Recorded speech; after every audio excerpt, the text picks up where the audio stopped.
We now know the complete 2018 Major League Playoff bracket, as the Dodgers won the National League West and the Brewers won the National League Central. So what does this mean now? Well, number one, it means Milwaukee clinched the best record in the National League, number one. So that means they'll get home field throughout the playoffs. We now can confirm that the Braves will get the first two home games against the Dodgers in the National League Divisional Series starting on Thursday. And I now can confirm to you that the wild card matchup is set, as the losers of both games now have to play a one-game wild card. So that means tomorrow, and I definitely can confirm this, the Rockies will travel to Wrigley Field for the 2018 National League wild card game. So I'm quickly going to confirm to you that the Cubs announced that John Lester will be starting tomorrow night's game at Wrigley Field. However, we do not know who is starting for the Rockies. If the Rockies announce their starter tomorrow, I will be on my Twitter handle at Andy's Randomness. I'll find a way to tweet out the information during the day tomorrow, and I will get you the starting pitcher for the Rockies in tomorrow night's game. Just get rid of that. I apologize. So I figured I wanted to get you the schedules for the playoffs since it's now set. So we now know that the wild card game is set in stone for the National League and the American League. We've known the American League for a while. The National League we didn't know until today. Tomorrow night we have the Rockies taking on the Cubs on ESPN. Then we have the American League game set for Wednesday night. And I'll see if the Yankees have announced their pitchers. Well, the Yankees have announced... No, the Yankees won't make an announcement until... I'm assuming the Yankees will not make an announcement until tomorrow. So when they make that announcement, I will, of course, tweet that information out as well. We're going down to the NLDS. So the winner of Rockies-Cubs will travel to Milwaukee. Milwaukee will get home field. I have a feeling the Cubs could win the game tomorrow. I have a good feeling they could win it. We'll just have to see. And then that series would wrap up a week from Wednesday the 10th. Both series would wrap up on the 10th. The American League, you have both series wrapping up on the 11th. Of course, the winner of the Oakland Yankee game will have to play the first two games at Boston. And honestly, Monday is my dad's birthday. You know, if I'd known the Yankees, I don't know. I'm thinking if the Yankees do win the wild card game, my dad would probably freak out if I would give him tickets to the wild card, game 3 on Monday. He would freak out, but I doubt I'm going to get tickets unless somebody hits your boy up. But I would love to be at the wild card game, but I know that's not going to happen. And for my dad's birthday, I would like to be at Yankee Stadium with him, but that's not going to happen. Going a little bit off topic, but yes, both American League series will begin on Friday. The schedule's pretty much all set. We know that the World Series will start on the 23rd and will last until the 31st, which will be Halloween. And once again, this is your bracket for the 2018 picture. Let's recap today's games. So this is something interesting, folks. And I was keeping an eye on the box score. The Dodgers rookie pitcher, Walker Buehler. He was a breakout star for the Dodgers this season. Took a no-hitter into the 6th inning earlier tonight. Rockies hitter Charlie Blackmon broke up the no-hit bid with a shift-beating single with 1 out in that 6th inning. The Dodgers were up 4-0 before the Rockies even recorded a hit. So I'm not going to go into the specifics, but that was a very important thing to bring up from this game, was that the pitcher for the Dodgers only allowed 3 runners on base. He had 3 walks, but did not record a hit until the 6th, a hit given up until the 6th inning. A cross-up course for Colorado. German Marquez, the starting pitcher for the Rockies, struck out the first 3 batters he faced in the 4th inning and still allowed 2 runs. He and catcher Tony Wolters got caught up on Mac Muncy's strikeout. Wolters was expecting something soft. Marquez threw a heater. Muncy swung through it for strike 3 and the pinch went to the backstop. That allowed Muncy to reach space. Marquez bounced back to strike out Manny Machado and Yasmani Grandal, but his 2-seam fastball ran back across the plate to Cody Bellinger, and Bellinger swatted it over the right field wall for a 2-run home run and a 2-0 lead. So this is it right here. If I can play the video, I'll keep it on mute so you all can see what happened. So this is what they were talking about. And that's what cost the Rockies the game today, in my opinion. That's what pretty much cost them. When you throw a pitch like that, you're gonna get hammered. There's no question. That was a 2-seam fastball that went out. And keeping in mind here, let's put this into perspective here. Marquez had recorded 2 outs in this inning. 2 outs, right? And let's also keep in mind that since this was an extra regular season game, Bellinger ends the season with 25 home runs hit in the regular season. So that already there's an impressive stat. Who knows how the inning would have played out if Marquez and Wolters don't get crossed off, if Muncy doesn't reach base on a strikeout. Maybe the Dodgers don't score that inning. Maybe even Bellinger doesn't get a chance to go up to the plate in that inning. Or maybe the Dodgers have a 9-run inning instead of a 2-run inning. It would have changed everything. Either way, Marquez struck out 4 batters in the inning and allowed a 2-run home run. I'm not going to quickly go into that. Yeah, 9 strikeouts for Marquez, 4 2/3 innings, and a lot of really ugly swings. Since this was a regular season game, the 9 strikeouts gave Marquez 230 strikeouts on the season, 4th most in the National League.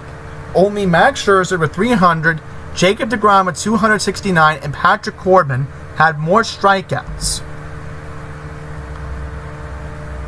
And let's keep in mind here, a historic perspective for the Dodgers. The Dodgers overcame a big deficit to win that division.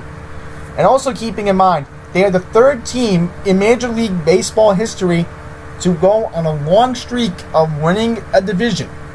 The only 2 other teams that have historically done that are the New York Yankees and the Atlanta Braves. So this Dodgers franchise is now only the 3rd franchise in Major League Baseball to make this sort of history here. And now they go on to play the Atlanta Braves. So this is something interesting here. Back on May 8th, the LA Dodgers were 9 games back of first place in the National League West. And keeping in mind, the Dodgers were awful in the first half of the season. The Diamondbacks were off to a hot start in the first half of the season. Then they had a horrible stretch going down the second half. LA was able to catch up, and that's why we are in this predicament today. It's been a few years since the team erased a 9-game deficit to win the division. That's pretty interesting here.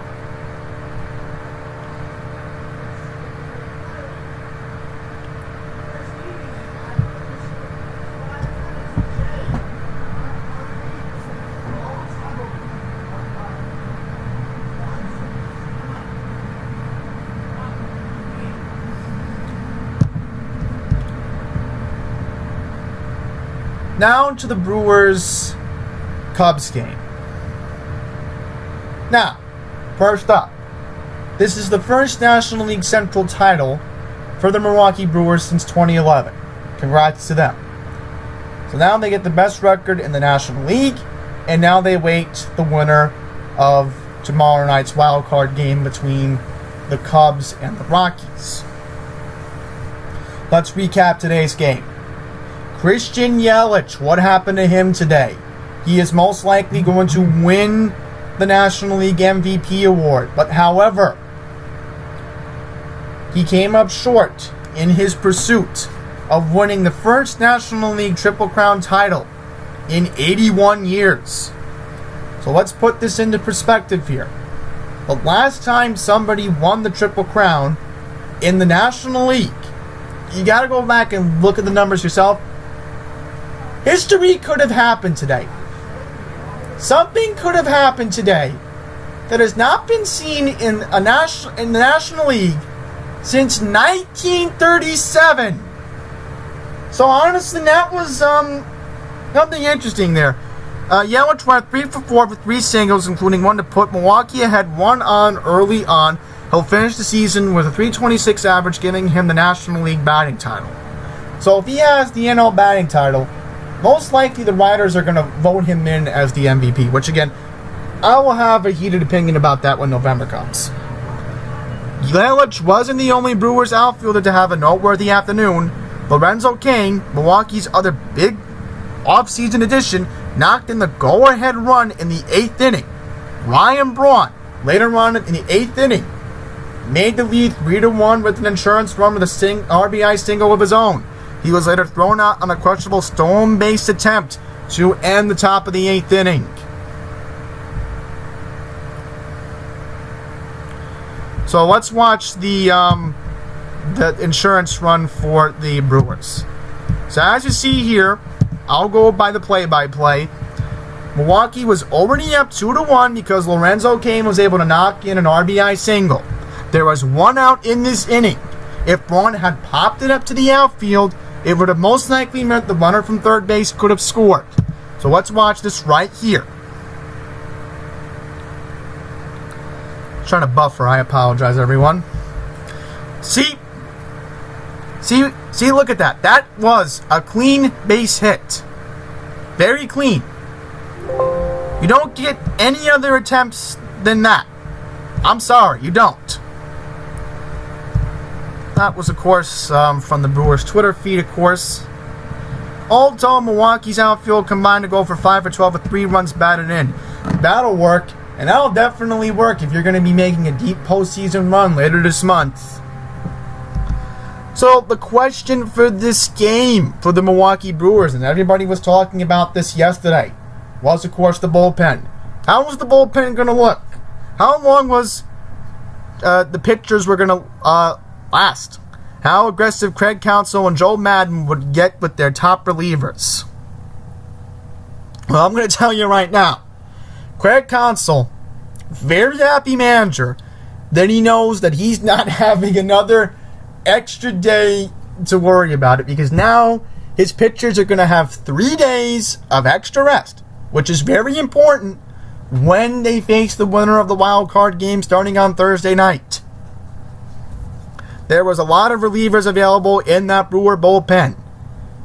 And even the comment, and again, I did not watch the second game because I was scoreboard watching it, and I was like, okay, the no-hitter still goes on. I'll maybe put it on the 8th inning. But once I found out the Brewer gave up the hit, I was like, I'm not watching this. I'm just going to watch the regular news in New York.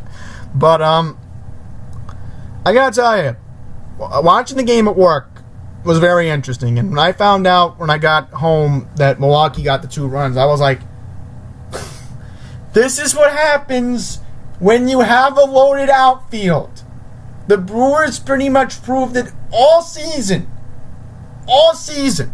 And if you want to give me a team next to the Red Sox that has been consistent, even though they've had bad stretches, second best team I'm going to give you right now is the Brewers.